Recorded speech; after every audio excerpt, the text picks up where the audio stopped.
So check it out. There's a rule coming for your home here in the Bay Area. It's already locked in and it's coming very soon. And I'd bet almost nobody on your street has heard of it. Now, I've spent 22 years selling homes here in the Bay Area. And in that time, I've learned that the stuff that costs people the most is never the stuff in the headlines. It's the quiet stuff, the stuff that gets decided while everyone's looking the other way. And this is one of those. And my name is Kip, and I'm going to tell you what most agents won't, because what you don't know is what costs you. So today I'm going to walk you through exactly what this new rule is and exactly who ends up paying for it. And here's the part that gets people. It's not who you'd think. So if you rent, don't tune out. Stick with me. This one reaches you too. Okay, let's start with what this thing even is. Now, the Bay Area Air Quality Board passed a rule, and starting on January 1st, 2027, here's what changes. And if you've never heard of them, let me introduce you to their latest great idea. When your gas water heater dies, you can't just replace it with another gas one. Your only option is electric, and usually that comes in the form of a heat pump. Now, nobody's coming to your house to rip out the water heater you've got right now. If yours works, you're fine. Keep it, repair it, nothing changes today. The trigger is replacement. The day your water heater dies, that's the day this rule shows up in your life. This isn't some idea being floated around in a meeting. This was adopted back in 2023. It's on the books right now. The clock is already running. So, if it's already law, why has nobody heard of it? And that is a great question. A few local news stations ran a segment. It aired once and it kind of vanished. Some plumbers and some real estate agents made videos, but a lot of that was to sell you something. A conversion, a service call, whatever. But go ask 10 of your neighbors this week, and I bet most of them have no idea this is coming. And here's my honest take on why. The people who wrote this rule aren't the ones who have to live with it. They're not the ones standing in a cold garage in 2027 with a dead water heater and a plumber shaking his head. So it got decided quietly, while regular homeowners like you were busy living your lives. All right, let's talk about who actually pays for this and in what order, because it matters. Homeowners and landlords get hit first.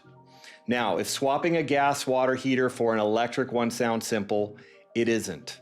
A lot of our older homes here, especially those 1950s and 60s houses over in Cambrian and Willow Glen, they run on older electric panels. 100 amp service, sometimes less. And a heat pump water heater often needs more power than the panel can give. So now you're not just buying a water heater, you're upgrading your electrical panel too. Maybe moving a wall to fit this thing because these units are bigger. And that's where it stops being a water heater swap and starts being something completely different. Now, the Air District's own numbers say the compliant fix runs about twice what a gas swap costs. And that's their math, not mine. And that's before you even touch the electrical.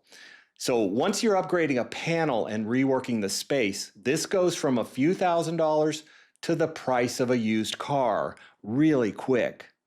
But here's what actually gets me. And the thing is, it's not even mainly the money, it's the delay. This is the part I've watched go sideways for 22 plus years. The moment a homeowner has to pull a permit and wait on an inspector and wait on the utility company, the timeline stretches. Sometimes we're talking months, not days. So the fix isn't just expensive, it's slow. And you're at the mercy of a schedule you cannot control. So think about what that means in real life. Your water heater dies in January, and you might be looking at spring before it's truly handled. Now, I've seen this pattern over and over here. Homeowners try to do everything by the book, and the process itself becomes the punishment. And this rule is about to pull a whole new group of people into that machine. People who never had to deal with permits before in their life. Okay, now here's the part I promised you. If you rent, you probably figure this is just a homeowner problem. not a your problem. And I'm here to tell you it's your problem too. And here's why.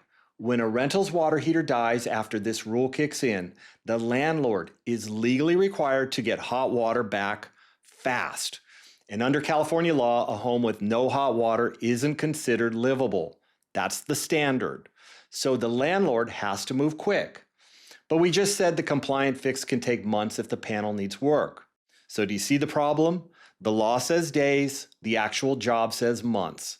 And that's a squeeze. And somebody has to absorb it. And here's the part that lands on you as a renter. That cost doesn't just disappear. It gets passed down, like all costs do. Maybe it's higher rent. Maybe the landlord decides the unit isn't worth the headache and sells it. And now that's one less rental on the market. Now, either way, you are going to feel it. So no, renters don't get to dodge this one.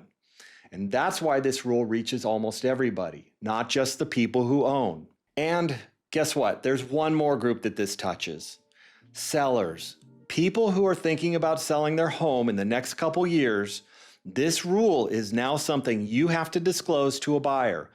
It's now on the paperwork. And a buyer who knows what they're doing can sit at the table and use an aging gas water heater against your price. That's the kind of thing I watch for on the sales side all the time. But that's a different video at a different day. So let me be straight with you about where this is all standing today, because it's still moving. The 2027 date is still the law.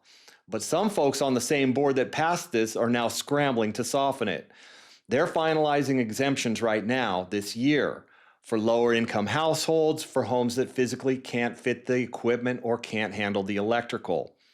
And here's the number that told me everything. The Air District's own staff estimate that up to 38% of these installations could qualify for some kind of exemption. Up to 38%. Now think about that.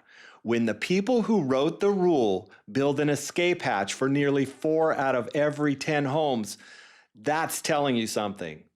They're telling you they know this is a problem for real families. And because this is still moving, don't take my dates as the final word. Things could hopefully shift between now and 2027. So check the current status before you make any moves. And water heaters are just the first one. Furnaces are on the same track in another 2 years. And if you think it's going to be bad not having hot water for a couple months, wait until your heat goes out in the winter. Now, I'm going to drop a link in the description where you can stay on top of this whole fiasco.